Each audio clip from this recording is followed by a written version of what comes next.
Bonjour à toutes et à tous, j'espère que vous allez bien et aujourd'hui on se retrouve pour une nouvelle vidéo. Alors aujourd'hui on va voir tout simplement comment trouver la crypto-monnaie qui va te faire rapporter de l'argent, la prochaine crypto-monnaie qui va exploser.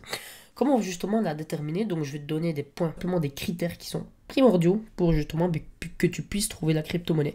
Alors la vidéo va risquer d'être longue, donc peut-être que je devrais la faire en deux parties. Je verrai bien justement à la fin de cette vidéo. Je te dirai quoi si justement je la ferai en deux parties ou non. Donc voilà, écoute, d'ailleurs oui j'avais un petit truc à te dire. Tu vois là j'ai acheté une petite lumière qui est juste là en fait devant moi. Donc je sais pas si je vais essayer de te la montrer comme ça, tu vois. Bon, c'est une petite ampoule. En gros, je peux justement changer la lumière, etc. Donc, enfin, la couleur, en fait, de la lumière, etc. Voilà, j'espère que là, tu me vois bien. Mais en gros, le truc, une petite anecdote, en fait, qui m'a fait rire, c'est que j'ai acheté, en fait, cette petite ampoule, parce que c'est une ampoule connectée, en fait. Mais j'ai acheté cette petite ampoule avec du Bitcoin. Et du coup, ben, ça m'a fait rire. Donc voilà, en gros, le truc, c'était en peer-to-peer, quoi. Et donc voilà, donc petite anecdote, ça m'a fait vraiment rire, en tout cas. Bon, en tout cas, voilà, je trouvais là, c'est cool, tu vois, pour faire des petites vidéos, ben, ça permet justement d'un petit peu changer l'intensité lumineuse, de changer la couleur, etc. Enfin bref, aussi pour les personnes qui se sont inscrits avec ben, mon lien CryptoZone pour ben, justement accéder à mon groupe Telegram, allez voir votre adresse email parce que je vous ai envoyé un email hier. Enfin, hier, ça dépend justement quand vous voyez cette vidéo, mais je vous ai envoyé un email qui vous met, ben, où justement ben, j'envoie le lien de mon groupe Telegram. Donc, va vérifier tes emails.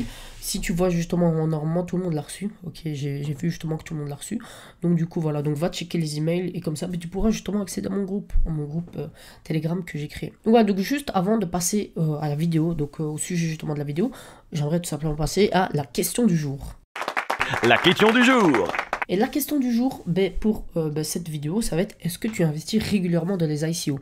Donc tu mets dans les commentaires avec le hashtag, bien sûr, super important le hashtag, comme ça je sais bien que tu viens justement de la question du jour. Tu mets hashtag oui ou non, tout simplement. Comme ça je sais plus ou moins quantifier le nombre de personnes qui investissent régulièrement dans les ICO, et comme ça ben, voir et adapter mon contenu en fonction de ça. Ben, écoutez, nous on va passer ben, au sujet de la vidéo. Donc je te rappelle, est-ce que tu investis régulièrement dans les ICO ou non? Tu le mets hashtag oui ou non dans les commentaires. Et puis c'est bon. Et puis on peut commencer directement la vidéo. Donc voilà. Donc la vidéo, ben, c'est tout simplement les critères de sélection qui vont faire qu'une crypto-monnaie qui va prendre du prix ou pas. Qui va tout simplement monter. Qui va te faire gagner de l'argent. Si tu investis bien sûr dessus. Alors premier truc déjà, avant de savoir les critères, etc. C'est déjà le nombre d'argent que tu veux mettre dans les crypto-monnaies. Alors si tu débutes, honnêtement, ne mets pas beaucoup d'argent. Tu mets seulement 500 euros. Tu commences avec 500 euros. Tu peux commencer avec 500 euros. Tu mets sur une plateforme comme Coinbase ou Kraken. Tu te prends pas la tête au début. Tu vois, ça sert à rien. Il n'y a personne qui est venu dans les crypto-monnaies qui est venu et qui a mis, qui a mis comme ça 20 000 euros ou bien 30 000 ou 40 000 ou 50 000 euros. Cash comme ça. Il n'y a jamais. Si c'est des personnes qui ont fait ça, que c'est des débutants, ben ça sert strictement à rien. Parce qu'honnêtement, tu risques de tout perdre. Et en plus, tu débutes. Ça sert strictement à rien, tu vas juste perdre ton argent si tu fais ça. Donc ça, c'est super important. Déjà, savoir la quantité d'argent que tu veux mettre dans les crypto-monnaies. Alors si tu débutes, comme je t'ai dit, commence avec 500 euros, ne te prends pas la tête. Si 500 euros, tu les mets, tu vois un petit peu déjà, tu apprends déjà un petit peu, tu apprends également comment fonctionnent les crypto-monnaies, etc. Prends ton temps, ça sert à rien de se précipiter, je te le dis. C'est super important, ça sert strictement à rien de se précipiter. Donc voilà, ça c'est déjà un point important, donc l'argent justement que tu veux mettre dans les crypto-monnaies. Ensuite, les critères de sélection qui font que... Alors moi, je pars justement du principe très très simple. C'est-à-dire qu'une crypto-monnaie, pour qu'elle augmente, elle suffit que la crypto-monnaie soit utilisée. Aujourd'hui, il y a énormément de crypto-monnaies qui servent mais strictement à rien. Des crypto-monnaies, tu vois, le truc, c'est que c'est des crypto-monnaies, par exemple, qui vont te faire par exemple, Internet décentralisé. Mais le truc, c'est qu'aujourd'hui, pourquoi on va utiliser un Internet décentralisé ? Il y a Google qui fonctionne très très bien. Pourquoi aujourd'hui on aura besoin d'aller sur Internet décentralisé? Oui, c'est décentralisé quoi. C'est ça qu'il faut se dire, tu vois. C'est-à-dire qu'aujourd'hui, s'il y a rien qui apporte vraiment... vous voyez, en fait, le truc qui fait que, justement, les personnes vont préférer aller dans la plateforme qui est décentralisée, qui fonctionne grâce à la blockchain, etc. Ça sert à rien. S'il n'y a pas ce truc qui fait que... Si on prend un Google et on le transforme en plateforme décentralisée, si on prend par exemple un Amazon, ok, on prend Amazon et on le transforme en Amazon décentralisé, mais ça va servir à quoi? concrètement, ça va servir à quoi? Ça va servir à rien du tout. Les personnes, ils ont Amazon, ça fonctionne très très bien. Le truc t'est livré en 2 jours. Le truc t'as un service client qui est nickel. Les prix sont vraiment pas chers. Donc ça va te servir à quoi? Ça va servir à quoi les personnes justement d'aller sur une plateforme de marketplace comme Amazon, etc. décentralisée, or que ça marche très très bien Amazon. Donc ça c'est un point justement qu'il faut prendre en compte. Et je pense même que c'est l'un des plus gros points qu'il faut prendre en compte. Donc voilà, ça c'est déjà savoir pourquoi les personnes vont préférer aller dans une plateforme qui est décentralisée, ok, qui fonctionne grâce à la blockchain, etc. Et pas justement son concurrent qui est centralisé, classique tel qu'on le connaît aujourd'hui. Aujourd'hui, je te dis honnêtement, si tu veux que le prix de la crypto-monnaie augmente, il faut seulement que l'innovation qu'elle apporte derrière, ou bien la fonction qu'elle apporte, soit utilisée. C'est aussi simple que ça. Aujourd'hui, je vais te donner l'exemple justement d'Ethereum. Ethereum, pourquoi aujourd'hui ça fonctionne très très bien? Pourquoi aujourd'hui le prix d'Ethereum est bien monté? Même s'il est seulement au début, Ethereum. Ça, il ne faut pas l'oublier. Mais pourquoi justement aujourd'hui Ethereum est monté très très bien? Tout simplement parce que elle apporte un truc qui est propre justement à la blockchain. C'est-à-dire qu'aujourd'hui, on peut, par exemple, déjà de 1, ça résout énormément de problèmes. Le Bitcoin avant, c'était une crypto-monnaie de première génération. On avait 7 transactions par seconde. Ok, ça ne fait rien faire tourner dessus. C'était en Proof of Work. Bon, Ethereum aussi, c'est en Proof of Work, mais ils vont switcher en Proof of Stake, c'est leur objectif. Mais voilà, et Ethereum est venu justement en développant le truc et en agrandissant toute cette panoplie. C'est-à-dire que là, on peut justement créer par exemple des ICO sur Ethereum. On a également la plus-value, enfin le truc qui fait que la smart contract. Aujourd'hui, vous avez énormément d'ICO qui utilisent la smart contract d'Ethereum. Plein de trucs comme ça, vous voyez, qui fait que justement, et ça augmente également le nombre de transactions par seconde. Ça, c'est l'un des critères qui est vraiment important. On va revenir d'ailleurs juste après sur ce point qui est les transactions par seconde. Mais voilà, la transaction par seconde, c'est aussi une augmentation qui a été faite d'Ethereum. Et aujourd'hui, Ethereum va également encore monter en transactions par seconde. Donc ça, encore une fois, c'est super important. Donc, deuxième truc, c'est, comme je vous ai dit, ce qui justement corrige la crypto-monnaie précédente. Aujourd'hui, on avait Bitcoin, crypto-monnaie première génération, Ethereum, crypto-monnaie de deuxième génération, qui corrige déjà des bugs en fait qu'il y avait le Bitcoin. Et aujourd'hui, on a des crypto-monnaies de troisième génération, par exemple comme EOS ou bien Cardano, qui eux sont qui corrigent en fait tous les bugs de Ethereum. Mais ici, il ne faut pas justement, enfin je veux dire ici ce qui corrige, en gros il corrige par exemple le nombre de transactions par seconde. Aujourd'hui, qu'est-ce qui empêche Ethereum en fait d'être utilisé par des grosses infrastructures? C'est le nombre de transactions par seconde, la scalabilité justement d'Ethereum.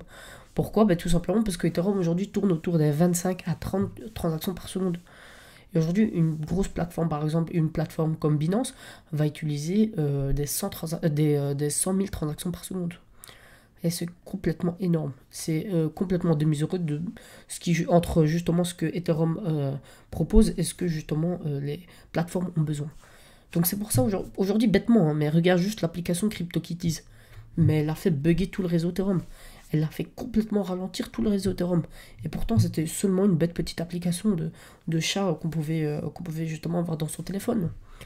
Donc tu vois justement à quel point il y a encore qu'on est en fait seulement au tout début là d'Ethereum. C'est-à-dire que, par exemple, aujourd'hui, on a des crypto-monnaies comme EOS qui arrivent, qui proposent des 50 000 à 1 million, qui est leur objectif de transactions par seconde.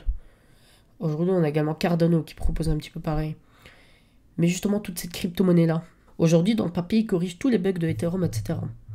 Mais le truc qu'il faut savoir, c'est que là, ils sont toujours pas... là, c'est seulement sur le papier, tu vois.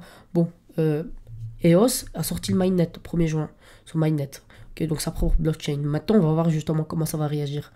Est-ce que justement les personnes vont pouvoir créer des grosses plateformes avec beaucoup plus de transactions par seconde, etc.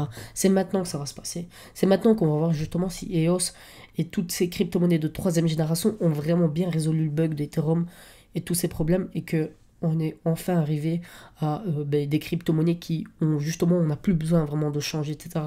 Tellement qu'ils sont déjà bien évolués. C'est maintenant qu'on va voir tout ça. Et bon, par exemple, on a aussi une crypto-monnaie de quatrième génération comme Tron. Mais bon, Tron, c'est autre chose. Okay. J'aime pas trop cette crypto-monnaie, je vais pas d'ailleurs m'attarder beaucoup dessus. Mais voilà, aujourd'hui, je reste vraiment sur première génération qui est le Bitcoin, deuxième génération qui est l'Ethereum, troisième génération qui est l'EOS, Cardano, etc. Il y en a d'ailleurs plus, hein, par exemple comme IOTA, etc. Mais voilà. Donc ça, c'est super important. Donc maintenant, le truc aussi qu'on peut se dire, c'est comment trouver en fait des crypto-monnaies qui vont être utilisées. Alors il faut savoir que dans les crypto-monnaies, il existe plusieurs niches. Ok, il existe par exemple le niche, il existe énormément de niches, ça il faut le savoir. Il existe des niches par exemple, je sais pas moi, mais des paris sportifs, du casino en ligne, tu vois, il existe énormément de plateformes comme ça. Mais comme ça, comme je t'ai dit, là, tant que c'est pas encore utilisé, le prix de la crypto-monnaie va pas augmenter. Enfin, peut-être si, mais il va pas augmenter en tout cas, vraiment bien se développer le projet, tu vois. Donc honnêtement, pour l'instant, mais je te dis vraiment, c'est juste pour l'instant, la meilleure niche, ok, des crypto-monnaies vont être tout ce qui est création de l'ICO et création de ta propre blockchain. Comme par exemple OneChain ou bien Neo ou bien Anthology ou bien toutes ces plateformes-là. Ça, c'est les meilleurs honnêtement.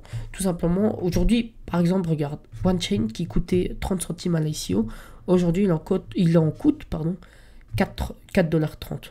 Donc ça fait, on va dire, 1 fois 14. Donc ça, tu vois que déjà, ça a du potentiel. Pourquoi ça a augmenté comme ça? Ben, tout simplement parce que tout le monde le sait justement. C'est ces crypto-monnaies-là qui ont le plus de potentiel pour l'instant. Et pourquoi justement ils ont le plus de potentiel? Ben, tout simplement parce que c'est les crypto-monnaies, enfin c'est ce genre de crypto-monnaies qui sont le plus utilisés en ce moment. Donc voilà, donc ça c'est super important. Il faut voir quel est le type de crypto-monnaie qui est le plus utilisé dans le moment. Pour l'instant, je suis persuadé que c'est tout ce qui est en fait crypto-monnaie ou bien projet qui te permet justement de créer ta propre blockchain, etc. Parce qu'honnêtement aujourd'hui, plus le temps il avance et plus on va créer des crypto-monnaies et plus on va créer tous ces projets, toute cette blockchain, etc. Mais si maintenant on veut créer des nouveaux projets, on peut le créer sur de nouveaux, sur des blockchains en fait. Par exemple comme sous la blockchain EOS ou bien sur la blockchain OneChain par exemple. Et donc plus ces types de blockchain par exemple comme OneChain ou bien type de crypto comme OneChain etc. vont proposer des services qui vont être le plus performants pour ceux qui vont venir sur leur blockchain, et plus ça va être favorable pour eux. Donc honnêtement aujourd'hui, et ça peut changer, c'est ça le truc, c'est que ça peut tout changer à tout moment. C'est pour ça d'ailleurs qu'on dit que dans les crypto-monnaies ça va très vite, ça bouge très vite. Et ça il faut très bien le comprendre. Mais aujourd'hui, honnêtement, pour l'instant, ok, là où justement ça rapporte le plus d'argent, et je peux te dire ça parce que j'ai passé des mois, limite des mois et des mois, en fait, à voir et à analyser en fait toutes les crypto-monnaies. Moi aujourd'hui, l'une des meilleures niches, c'est cette niche-ci, c'est-à-dire la création de blockchain, etc. C'est des concurrents entre guillemets à Ethereum. Alors Ethereum, c'est celle qui est le premier justement dans cette niche. Alors peut-être qu'il y en aura des autres qui vont être également très bien. Ça, justement, il faudra le vérifier. Mais voilà, bref, donc un petit récapitulatif, justement. Mais premièrement, c'est tout simplement de voir, justement, si la crypto-monnaie, pourquoi, en fait, va être utilisée plus que son concurrent qui n'est pas décentralisé. Ok, donc ça, c'est le premier point. Et le deuxième point, c'est justement de voir si elle est compatible avec comment dire, si aujourd'hui, la crypto-monnaie offre les conditions favorables pour justement que ça soit super facile pour les instituts d'investir sur cette crypto-monnaie ou bien de se créer sa plateforme sur cette crypto-monnaie, comme je t'ai dit avec l'exemple des transactions par seconde. Bien sûr, il existe d'autres petits points qu'on va voir d'ailleurs dans la partie 2. À mon avis, je ferai bien une partie 2 de cette vidéo, mais voilà. Donc ça, c'est super important de voir en fait les critères qui font que justement il y en a d'autres, comme je vous ai dit, il y a des points justement qui vont faire que justement les plateformes ne pourront pas s'adapter avec la plateforme. On va en voir, ok, on va voir comme je dis dans la prochaine vidéo que je ferai. Et donc voilà, donc écoute, ça c'était en fait les deux petits points qui étaient super importants. Également le petit troisième qui est le nombre d'argent justement que tu veux mettre. Comme je t'ai dit, si tu es débutant, commence avec un petit 500€. Et puis voilà, comme je t'ai dit, prends juste ton temps pour vraiment bien comprendre comment fonctionne la blockchain, qu'est-ce que c'est une blockchain, qu'est-ce que c'est une crypto-monnaie, comment fonctionne tout ce système. Prends 1 mois, 2 mois, 3 mois, 4 mois, 5 mois même s'il faut. mais prends ton temps, ça c'est super important. En tout cas, voilà, écoute, nous, on va finir ici dans cette vidéo. Encore une fois, si tu as... donc, n'oublie pas en fait de répondre à la question du jour. Est-ce que tu investis régulièrement dans les ICO?